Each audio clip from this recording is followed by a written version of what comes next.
Assalamualaikum warahmatullahi wabarakatuh.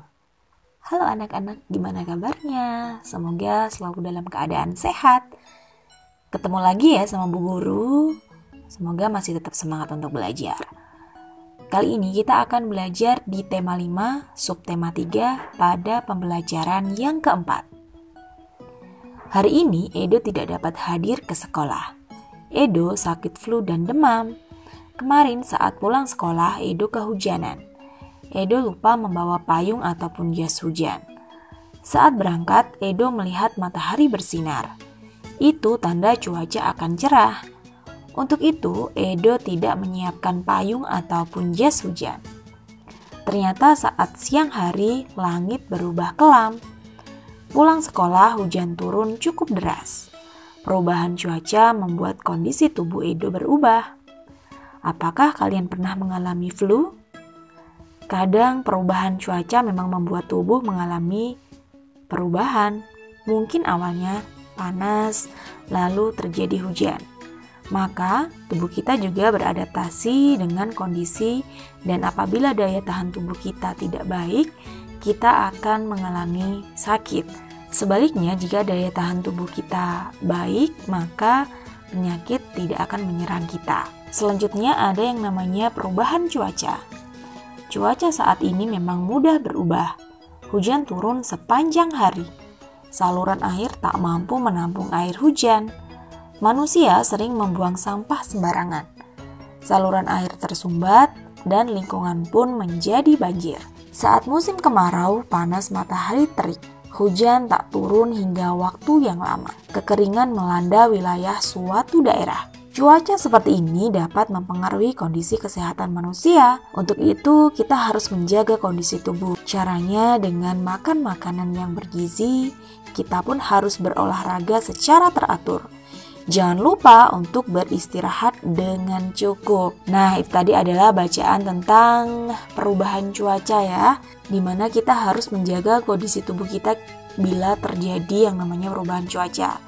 Seperti makan makanan yang bergizi, berolahraga yang teratur, dan istirahat yang cukup. Sekarang saatnya kita menemukan kata-kata yang berhubungan dengan perubahan cuaca dan dijelaskan apa artinya, lalu kita buat kalimatnya. Sebagai contoh, yang pertama adalah banjir. Nah, banjir itu apa sih artinya? Banjir adalah air yang banyak dan deras, kadang meluap. Itu adalah arti dari banjir. Kita bisa membuat kalimat dengan menggunakan kata banjir. Seperti, pada musim hujan daerah itu sering dilanda banjir.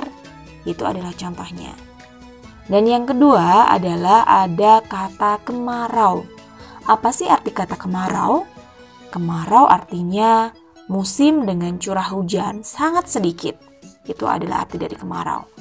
Untuk kalimat yang bisa kita buat adalah pada musim kemarau banyak sawah yang kekeringan. Itu adalah contoh kalimatnya. Lalu nomor 3 ada hujan. Hujan itu apa sih artinya? Hujan adalah titik-titik air yang berjatuhan dari udara karena proses pendinginan. Kita bikin kalimatnya ya. Pagi ini hujan turun sangat deras. Itu contoh kalimatnya. Nomor selanjutnya ada kata matahari. Matahari adalah benda angkasa titik pusat tata surya berupa bola yang berisi gas yang dapat mendatangkan terang dan panas pada bumi.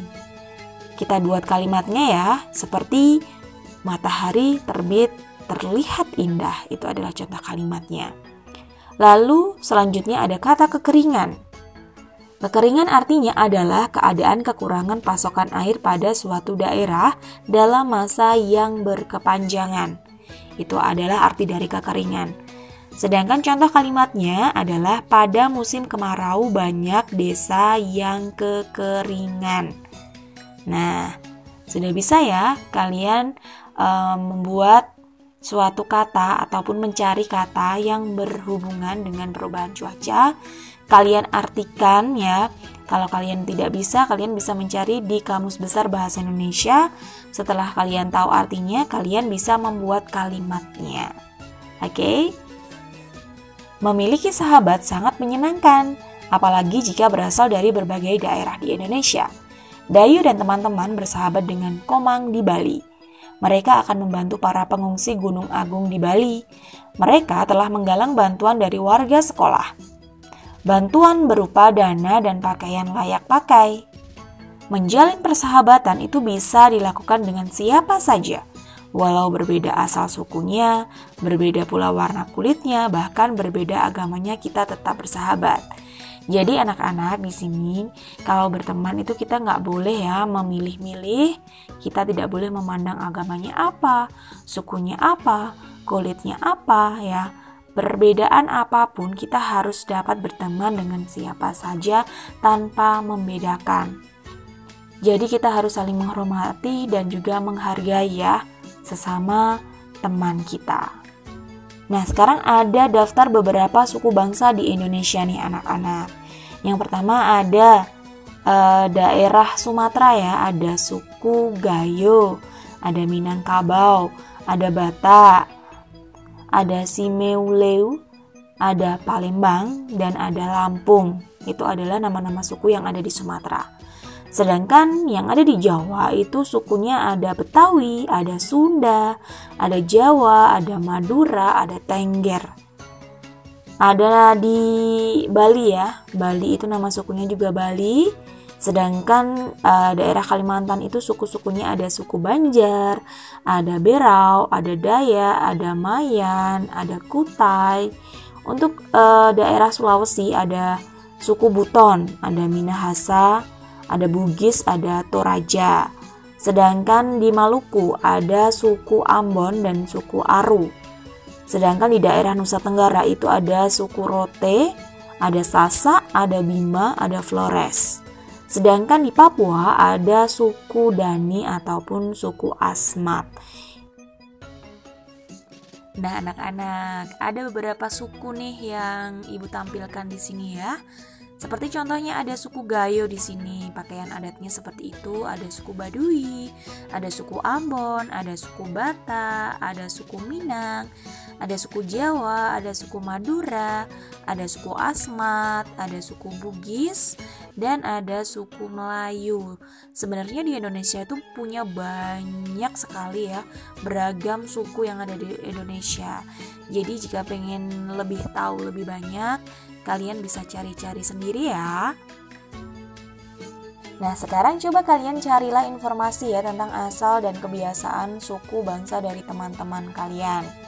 Kalian bisa wawancarai 2 teman kalian yang ada di kelas. Kalian susun daftar pertanyaan terlebih dahulu ya sebelum kalian menanyakan. Daftar pertanyaan itu akan kamu gunakan saat berwawancara. Caranya, kita susun daftar pertanyaan pada tempat yang telah disediakan. Seperti, kalian tanya siapa namamu, lalu di kota apa tempat lahirmu, dari mana ayahmu berasal, dari daerah mana ibumu berasal, apa kalian menanyakan kebiasaan masyarakat daerah asal ayahmu, kalian menanyakan kebiasaan masyarakat daerah asal ibumu, dan lain sebagainya. Itu adalah contoh dari daftar pertanyaan yang bisa kalian tanyakan kepada temanmu ya. Jadi semakin kita beragam ya teman kita, baik sukunya, asal daerahnya, adat istiadatnya, berarti semakin kaya pula ya teman kita. Jadi kita memiliki beragam suku bangsa dari teman kita, jadi kita harus saling menghargai dan juga menghormati. Tidak boleh kita membeda-bedakan. Cuaca cerah siang ini, Edo dan teman-teman itu bermain sambil melakukan gerakan berayun dan memutar. Mereka melakukannya pada dahan pohon yang ada di sekolah. Gerakan ini dilakukan dengan cara berikut. Langkah yang pertama, berdiri tegap. Langkah yang kedua, kalian rentangkan kedua tangan ke atas. Langkah yang ketiga, genggamlah dahan kayu pohon dengan kuat. Langkah yang keempat itu berayunlah ke depan dan ke belakang sebanyak 4 ayunan. Langkah yang kelima, melompatlah sambil melepaskan genggaman. Dan yang keenam, lakukan gerakan memutar setengah lingkaran ya. Dan yang terakhir, kalian mendarat dengan sempurna. Kalian bisa praktekkan di rumah ya. Kalian harus berani untuk melakukannya. Dan ingat, ketika kalian melakukan gerakan berayun dan memutar ini, kalian membutuhkan pengawasan ya. Tidak boleh kalian melakukannya sendirian. Bisa minta tolong ayah, ibu, saudara untuk mengawasi kalian untuk melakukan gerakan ini. Oke, bisa dipraktekkan di rumah. Mungkin itu saja yang dapat Ibu sampaikan untuk materi kali ini. Semoga dapat bermanfaat. Wassalamualaikum warahmatullahi wabarakatuh.